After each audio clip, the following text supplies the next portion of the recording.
देखो, 100 बात की एक बात।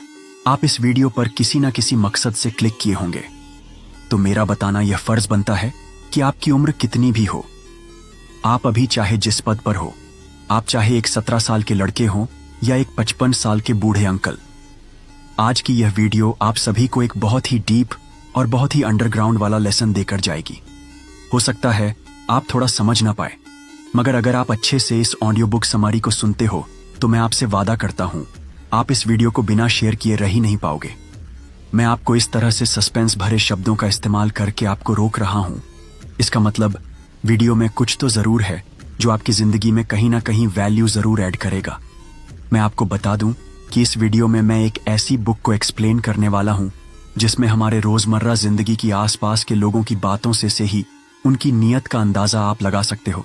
और हां, आपसे बात में कोई जीत भी नहीं पाएगा और यह भी आपको जानने को मिलेगा कैसे आप 100 बात की एक बात कह सकते हो जिसको कोई काट नहीं सकता।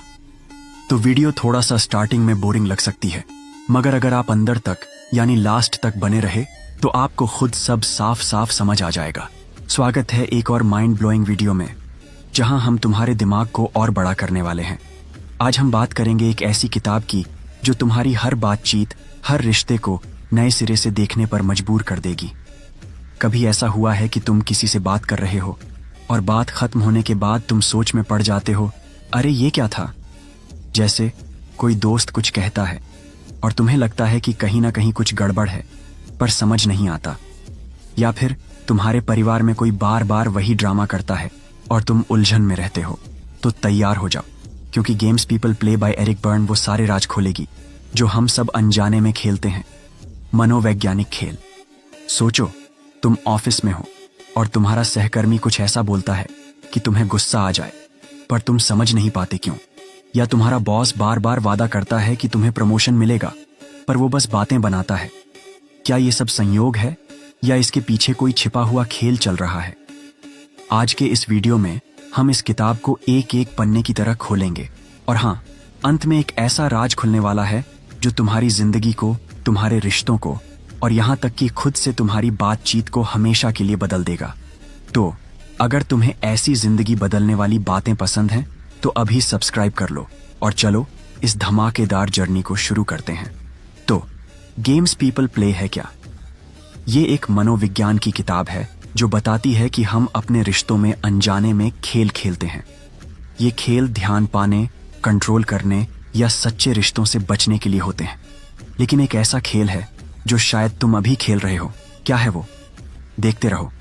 Games people play Eric Berne ने 1964 में लिखी थी और ये ट्रांजैक्शनल एनालिसिस पर आधारित है। ये बताती है कि हमारी बातचीत 3 अहम अवस्थाओं, पेरेंट, एडल्ट और चाइल्ड के बीच होती है, और जब ये गलत तरीके से टकराती हैं तो मनोवैज्ञानिक खेल शुरू हो जाते हैं। हम 5 मुख्य पॉइंट्स कवर करेंगे। 1. मनोवैज्ञानिक खेल क्या है? 2. Parent adult child model. 3. कुछ मशहूर खेल। 4. हम ये खेल क्यों खेलते हैं। और 5. इन्हें कैसे पहचानें और रोकें। हर पॉइंट को और गहराई से ढेर सारी रोजमर्रा की मिसालों के साथ समझाएंगे ताकि किताब का सारा ज्ञान साफ हो जाए। पॉइंट 1, मनोवैज्ञानिक खेल क्या है। चलो सबसे पहले समझते हैं कि ये मनोवैज्ञानिक खेल आखिर हैं क्या। कल्पना करो, तुम अपने दोस्त के साथ बैठे हो, कॉफी पी रहे हो और वो शुरू हो जाता है अपनी जिंदगी की शिकायत करने। वो बोलता है, यार मेरी जॉब बहुत खराब है, मेरा बॉस मुझे हर बात पर टोकता है और सैलरी भी कम है। तुम, जो कि अच्छे दोस्त हो, सलाह देते हो, अरे तो नई जॉब ढूंढ ले, लिंक्डइन पर ढेर सारी जॉब्स हैं।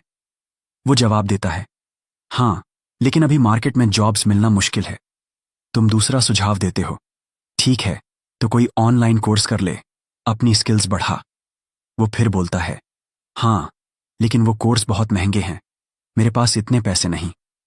तुम तीसरा सुझाव देते हो, अच्छा तो अपने बॉस से बात कर, सैलरी बढ़ाने को बोल। और वो फिर टाल देता है, हाँ लेकिन वो सुनता ही नहीं। ये सिलसिला चलता रहता है और तुम थक जाते हो। ये क्या था? बधाई हो, तुमने अभी अभी एक खेल खेला जिसे Eric Berne why don't you yes but कहते हैं। तो ये मनोवैज्ञानिक खेल हैं क्या? बर्न के मुताबिक ये ऐसी बातचीत है जो बार बार एक ही पैटर्न में होती है। इनमें हम एक स्क्रिप्ट फॉलो करते हैं, जैसे कोई नाटक या फिल्म। हर खेल में कम से कम दो लोग होते हैं और हर किसी का एक रोल होता है, जैसे कोई शिकायत करने वाला और कोई सलाह देने वाला। लेकिन ये खेल सिर्फ बातचीत नहीं, इनका मकसद कुछ और होता है। बर्न कहते हैं कि हर खेल का एक पे ऑफ होता है, यानी कुछ ऐसा जो हम चाहते हैं, जैसे ध्यान, कंट्रोल या अपनी बात को सही साबित करना। लेकिन मज़ेदार बात यह है कि हम अक्सर ये जानते भी नहीं कि हम कोई खेल खेल रहे हैं। चलो एक और उदाहरण लेते हैं जो तुम्हारी रोज की जिंदगी से जुड़ा हो। मान लो तुम घर पर हो और तुम्हारी मम्मी कहती हैं, तुम कभी घर का काम नहीं करते, देखो मैं कितना थक जाती हूं। तुम जवाब देते हो, मम्मी मैं तो ऑफिस से थक कर आता हूं, मेरे पास टाइम नहीं होता। वो फिर बोलती है, हाँ लेकिन मैं भी तो पूरे दिन काम करती हूं। और ये बहस चलती रहती है, पर कोई नतीजा नहीं निकलता। ये कोई साधारण झगड़ा नहीं, ये एक खेल है जिसे बर्न अपरोर कहते हैं। इस खेल में दोनों लोग एक दूसरे को दोष देते रहते हैं, लेकिन असल में जो बात है, जैसे मम्मी को लगता है कि तुम उनकी कदर नहीं करते या तुम्हें लगता है कि तुम्हें समझा नहीं जाता, वो बात कभी सामने नहीं आती। बर्न कहते हैं कि ये खेल इसलिए होते हैं क्योंकि हमें स्ट्रोक्स चाहिए। स्ट्रोक्स यानी ध्यान। ये ध्यान अच्छा हो सकता है, जैसे कोई तुम्हारी तारीफ करे, तुम्हें प्यार दे या तुम्हारी बात सुने। लेकिन अगर हमें अच्छा ध्यान नहीं मिलता तो हम बुरा ध्यान ले लेते हैं, जैसे झगड़ा, ड्रामा या गुस्सा। मिसाल के तौर पर, अगर तुम्हारा दोस्त तुम्हें इग्नोर करता है तो तुम शायद उससे बहस शुरू कर दो, क्योंकि कम से कम इससे तो वो तुम्हें नोटिस करता है। लेकिन ये सिर्फ शुरुआत है। बर्ने कहते हैं कि हम सब हर दिन ऐसे खेल खेलते हैं, घर में, ऑफिस में, दोस्तों के साथ, यहां तक कि अनजान लोगों के साथ। मिसाल के तौर पर, सोचो तुम एक दुकान पर हो और दुकानदार तुम्हें कुछ बेचने की कोशिश करता है। तुम कहते हो, ये बहुत महंगा है। वो बोलता है, अरे लेकिन ये सबसे अच्छा क्वालिटी है। तुम फिर बोलते हो, हाँ लेकिन मुझे इतने पैसे खर्च नहीं करने। ये भी एक छोटा सा खेल हो सकता है जहां तुम दोनों एक दूसरे को टेस्ट कर रहे हो। तो अब सवाल ये है, क्या तुम अभी कोई खेल खेल रहे हो? शायद अपने पार्टनर के साथ, अपने बॉस के साथ या अपने दोस्तों के साथ। अगला पॉइंट सुनो, क्योंकि वो तुम्हारी हर बातचीत का एक गहरा राज खोलेगा जो शायद तुमने पहले कभी नहीं देखा। ये तुम्हें दिखाएगा कि तुम्हारी बातचीत कैसे काम करती है और क्यों कभी कभी तुम अटक जाते हो। Point 2, parent adult child model. अब बात करते हैं उस बुनियाद की जिस पर गेम्स पीपल प्ले की पूरी थ्योरी टिकी है, पेरेंट, एडल्ट और चाइल्ड मॉडल। एरिक बर्न कहते हैं कि हम सबके दिमाग में 3 तरह की अवस्थाएं होती हैं और हमारी हर बातचीत इनमें से किसी एक अवस्था से होती है। चलो इन तीनों को समझते हैं। पहला है पेरेंट। ये वो हिस्सा है जो नियम बनाता है, डांटता है या सिखाता है। जैसे जब तुम्हारे मम्मी पापा कहते थे, टाइम पर सो जा, सुबह स्कूल जाना है। ये पेरेंट मोड है। दूसरा है एडल्ट। ये वो हिस्सा है जो तर्क से सोचता है, प्रॉब्लम सॉल्व करता है और शांति से फैसले लेता है। जैसे जब तुम अपने बजट की प्लानिंग करते हो या अपने दोस्त के साथ कोई प्लान बनाते हो। तीसरा है चाइल्ड। ये वो हिस्सा है जो भावनाओं, मस्ती या गुस्से से भरा है। जैसे जब तुम छोटे थे और आइसक्रीम के लिए जिद करते थे, या आज भी जब तुम गुस्से में कुछ बोल देते हो। अब बातचीत तब अच्छी होती है जब दोनों लोग एक ही अवस्था में हों। जैसे अगर तुम और तुम्हारा दोस्त दोनों एडल्ट मोड में बात कर रहे हो, चल इस वीकेंड कहाँ घूमने जाए, तो बात साफ और सीधी रहती है। लेकिन खेल तब शुरू होते हैं जब ये अवस्थाएं मेल नहीं खाती। मिसाल के तौर पर, अगर तुम्हारा बॉस पेरेंट मोड में कहता है, तुमने ये प्रोजेक्ट क्यों नहीं खत्म किया, और तुम चाइल्ड मोड में जवाब देते हो, मैं तो कोशिश कर रहा था पर टाइम नहीं मिला, तो ये एक खेल की शुरुआत हो सकती है।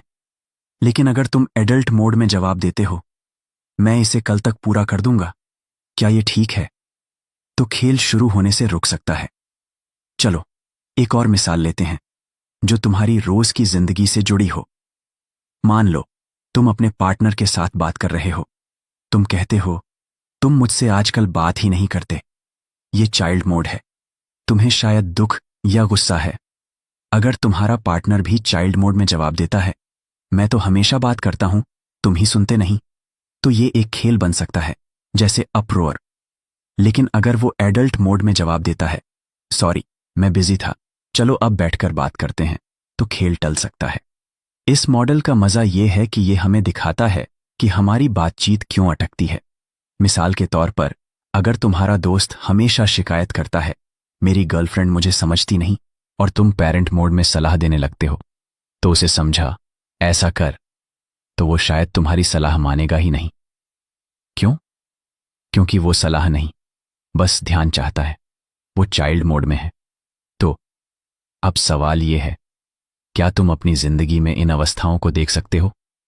अगले पॉइंट में हम कुछ ऐसे खेल देखेंगे जो तुम शायद रोज खेलते हो, और एक ऐसा खेल है जो इतना आम है कि तुम चौंक जाओगे जब तुम्हें पता चलेगा कि तुम इसे कब कब खेल चुके हो।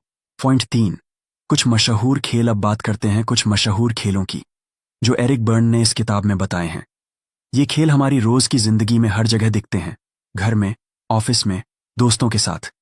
चलो 3 बड़े खेलों को समझते हैं, और हर एक के साथ ऐसी मिसालें दूंगा जो तुमने जरूर देखी होंगी।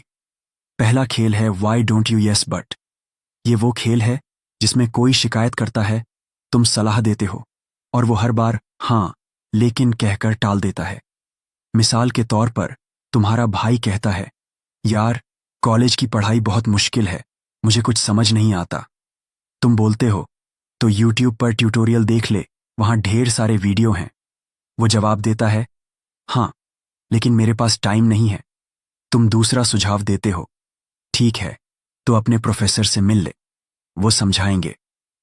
वो फिर बोलता है, हाँ लेकिन वो तो बहुत सख्त हैं। ये सिलसिला चलता रहता है और तुम थक कर चुप हो जाते हो। ये खेल इसलिए होता है क्योंकि तुम्हारा भाई असल में सलाह नहीं बल्कि सहानुभूति चाहता है। वो चाहता है कि तुम उसकी बात सुनो, उसे समझो, न कि समाधान दो। दूसरा खेल है now I've got you, you son of a gun. ये वो खेल है जिसमें कोई तुम्हें फंसाने की कोशिश करता है। मिसाल के तौर पर, तुम ऑफिस में हो और तुम्हारा सहकर्मी कहता है, यार ये प्रोजेक्ट तुम ले लो, मैं बाद में मदद करूंगा। तुम भरोसा करके प्रोजेक्ट ले लेते हो, रात दिन मेहनत करते हो, लेकिन वो सहकर्मी मदद नहीं करता।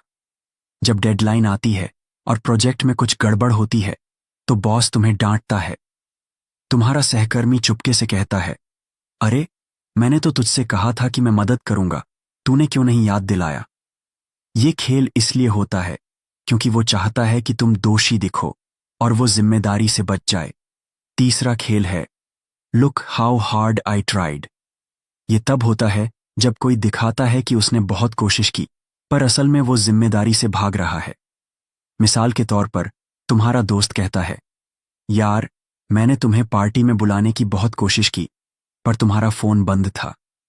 तुम चेक करते हो और पता चलता है कि उसने सिर्फ एक बार कॉल किया, और वो भी तब जब उसे पता था कि तुम बिजी हो। ये खेल इसलिए होता है क्योंकि वो चाहता है कि तुम उसे दोष न दो और उसे लगे कि उसने अपनी ड्यूटी पूरी की। ये तीनों खेल और ऐसे ढेर सारे खेल हमारी जिंदगी में हर जगह हैं। मिसाल के तौर पर, सोचो तुम अपने रूममेट के साथ रहते हो और वो बार बार बर्तन धोने को टालता है। तुम कहते हो, यार बर्तन धो दे, गंदे पड़े हैं।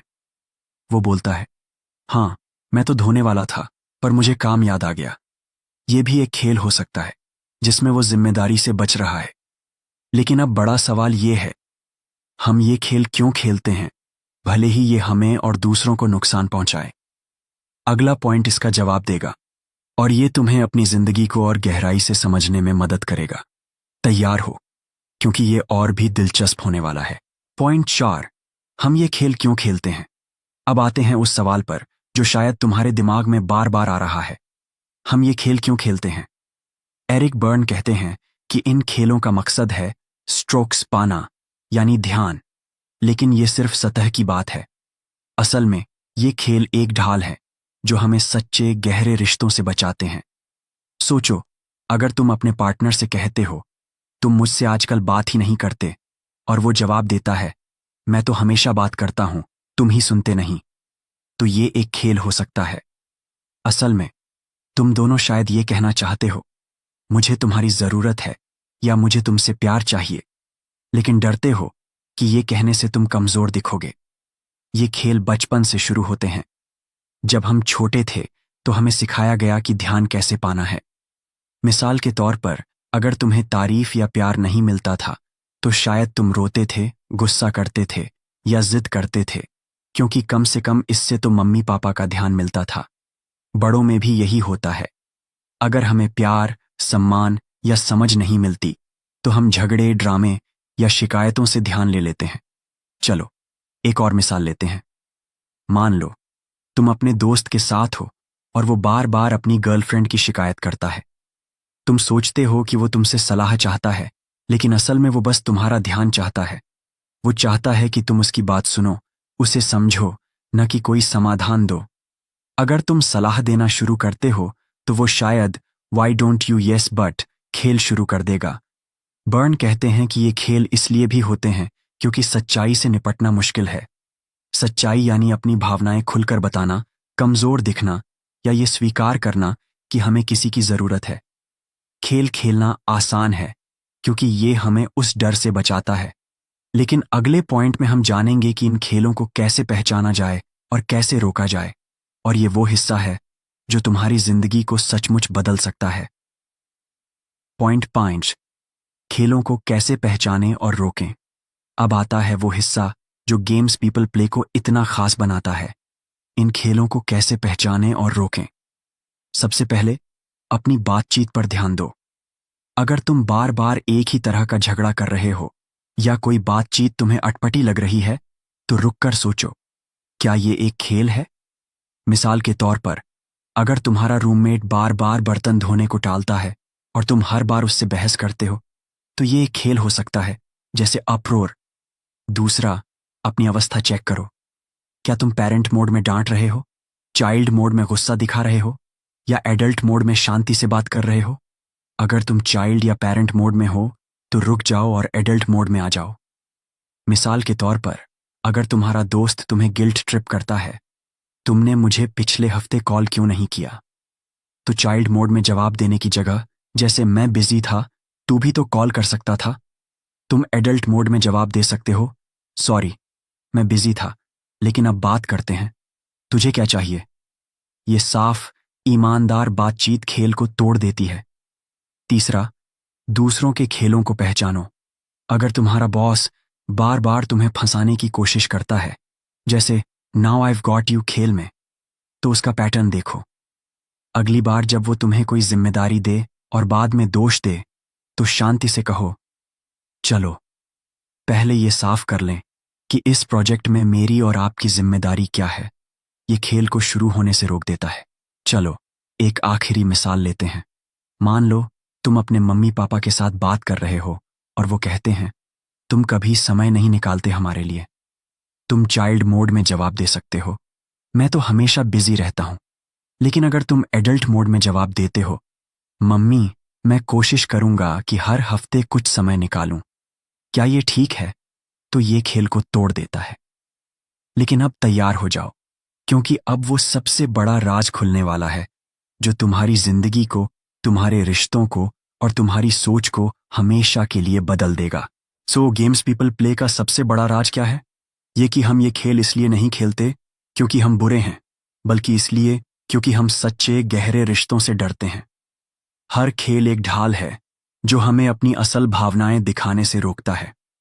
वो झगड़ा तुम्हारे पार्टनर से, वो ड्रामा तुम्हारे दोस्त से, वो शिकायत तुम्हारे परिवार से, ये सब इसलिए क्योंकि हम खुलकर कहने से डरते हैं कि हमें प्यार चाहिए, सम्मान चाहिए या समझ चाहिए। लेकिन जब तुम इन खेलों को पहचान लोगे तो तुम इन्हें रोक सकते हो। तुम सच्चाई चुन सकते हो, अपनी भावनाएं खुलकर बता सकते हो और अपने रिश्तों को और मजबूत और सच्चा बना सकते हो। यही इस किताब की ताकत है। ये हमें सिर्फ समझने का नहीं, बल्कि अपनी जिंदगी को बदलने का रास्ता दिखाती है। तो ब्रेन बनाओ फैम। गेम्स पीपल प्ले हमें सिखाती है कि हम सब मनोवैज्ञानिक खेल खेलते हैं, लेकिन हम इनसे बाहर निकल सकते हैं और सच्चे, मजबूत रिश्ते बना सकते हैं। तुमने कौन सा खेल खेला है? नीचे कमेंट में बताओ। इस वीडियो को लाइक करो और सब्सक्राइब कर लो ताकि ऐसी और जिंदगी बदलने वाली समरीज मिले। अगली बार हम एक और धमाकेदार किताब की बात करेंगे। कोई अंदाजा? इशारा। ये आदतों को बनाने और तोड़ने की ताकत के बारे में है। तो चलो अपने दिमाग को और बड़ा करें।